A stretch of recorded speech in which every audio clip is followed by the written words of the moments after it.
आप लोग कह रहे हैं कि आदिवासी समाज दबे कुचले हैं, उनको धर्मांतरित किया जा रहा है, लेकिन देखा जाता है कि जो आदिवासी समाज जो है लाखों रुपए में खेल रहे हैं, वो भी आरक्षण का लाभ ले रहे हैं। आप लोग किस आधार पर कह रहे हैं कि आदिवासी दबे कुचले हैं, उनका हक दूसरा कोई खा रहे हैं, छीन रहे हैं? देखिए, आपने ठीक कहा और इस बात को मैं रखना भी चाहता था कि आज जो एक्चुअल जो आदिवासी है, जो गांव के हैं, जो दबे कुचले हैं, वो लोग उस आरक्षण का लाभ नहीं ले पा रहे हैं जो आपको शहरों में दिखाई देंगे।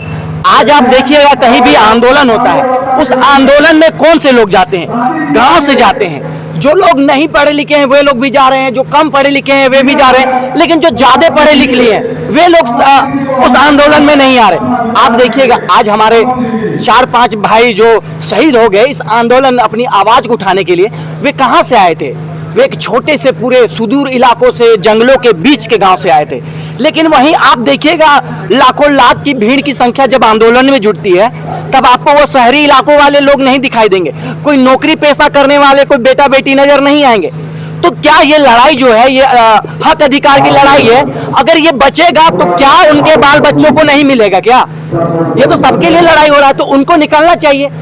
लेकिन आज हमारे गांव के आप सुदूर इलाके के लोग निकल रहे हैं और उन लोगों को इसका लाभ नहीं मिल पा रहा है। तो इस पे भी कार्य होना चाहिए, सरकार को ध्यान देना चाहिए, क्योंकि जो आज आरक्षण है, एक तबके के लोग जो हैं वो आरक्षण लेके बड़े ऊंचे पोस्ट पे तो चले गए हैं। आप देखिएगा, आप जो ऊंचे पोस्ट पे चले गए हैं उनके बाल बच्चों को जो शहरों पे बस गए हैं, एक पीढ़ी उनका शहरों पे रह रहा है, उन लोगों को माहौल अलग मिलता है, उन लोगों की शिक्षा अलग होती है, और वहीं पे आप एक गांव के लोगों को देखिएगा तो उनका शिक्षा का स्तर निम्न होता है। अब दोनों को अगर एक एग्जाम लिखवाइएगा तो कहीं ना कहीं ये दोनों का कंपटीशन में जो शहर में रह रहा है वही अव्वल होगा। तो इन दोनों के बीच में भी आपको आरक्षण नीचे तबका वालों को देना चाहिए।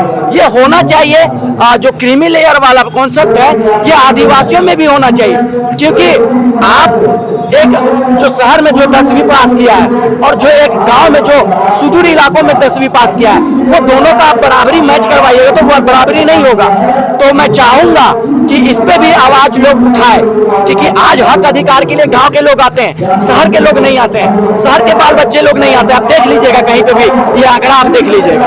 राकेश जी, इन दिनों कुछ दिन पहले हम लोगों ने रांची में देखा आदिवासी समाज जो है वो भीम आर्मी के तरफ झुकाव दिखने को मिला, और कहीं न कहीं वो अपने समाज से हटकर सिर्फ भीमराव अम्बेडकर जी के पथ रास्तों पर चलने की कसम खाई। छात्र लोग थे, आदिवासी छात्र मोर्चा। क्या नहीं लगता है कि आपका समाज एकजुट होने के बजाय बीच बीच में कहीं ना कहीं टूट रहा है? इसका कारण क्या हो सकता है? देखिए, ये क्या कुछ लोग चाह रहे हैं क्या कि आपका पार्टी, आपका जो समुदाय है वो बिखराव? देखिए, बाबा भीमराव अंबेडकर के गुणों से जुड़ रहे हैं तो ये अच्छी बात है। बाबा भीमराव अंबेडकर क्या कहते थे? शिक्षित बनो, संगठित रहो, संघर्ष करो। तो अगर हमारा आदिवासी समाज अब शिक्षा की ओर जा रहा है तो क्या गलत कर रहा है? संगठित होने की बात कर रहा है तो क्या गलत कर रहा है? संघर्ष करने की बात कर रहा है तो क्या गलत कर रहा है? तो हम भी कहेंगे कि भीमराव अंबेडकर के मार्गों पे चले हमारे आदिवासी भाई, क्योंकि भीमराव अंबेडकर ही वो शख्स है जिन्होंने दबे कुचले आदिवासियों के लिए आरक्षण दिया, दबे कुचले को पढ़ने का अधिकार दिया, चाहे वो एसटी वर्ग के हो, चाहे एससी वर्ग के हो, सबको, महिलाओं तक को उन्होंने दिया। विभिन्न पार्टियों की बात, पार्टी की बात नहीं है यहाँ, बात यहाँ है कि विचारधारा की बात है। अगर विचारधारा अगर अच्छी रही तो किसी भी पार्टी संगठन से जुड़े, अगर हम किसी भी पार्टी से जुड़ते हैं तो हम आदिवासी तो है ना भाई। हमारा आदिवासी एक अलग पहचान है, पार्टी अलग है।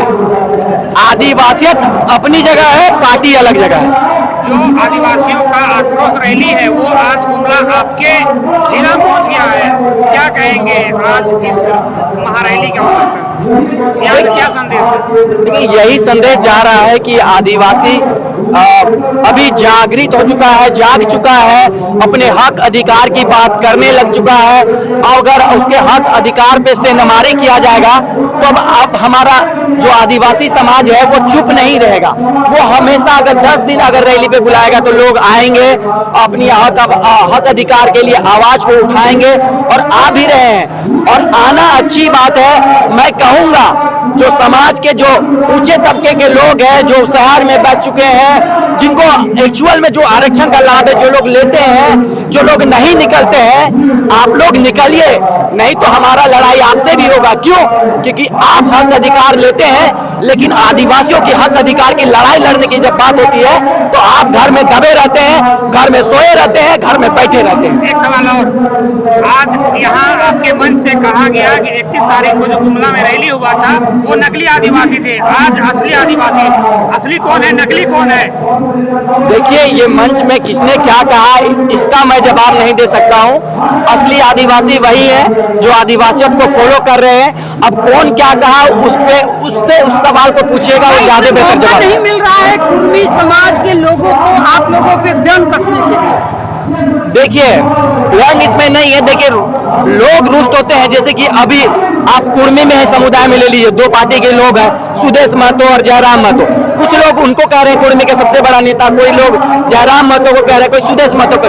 तो इसमें बटने की जरूरत नहीं है, समझने की जरूरत है। जो भी लोग परिवर्तित हो गए हैं, मैं उनसे कहना चाहूंगा कि आप अपनी आदिवासी रूढ़ी प्रथा को फॉलो कीजिए और अपने हक अधिकार की जब लड़ाई होती है तो आप भी कदम से कदम मिलाकर उनका साथ दीजिए। आज उन पे सवाल इसलिए लोग उठाते हैं कि जब हक अधिकार की बात होती है तो वह सामने नहीं आते, इस वजह से ये सवाल है। लेकिन जब आप देखिएगा कि कोई और अगर उन लोगों के कोई समुदाय, पादरी या फिर किन्हीं पे अगर सवाल उठ जाता है तो वे लोग सड़कों पे आ जाते हैं। लेकिन आदिवासियत की जब बात होती है, सरना धर्म की बात होती है, अगर सरना स्थल को बचाने की बात होती है तो वो लोग नहीं आते। इस वजह से उन पे सवाल उठता है। ये इस बातों को उन लोगों को समझना चाहिए।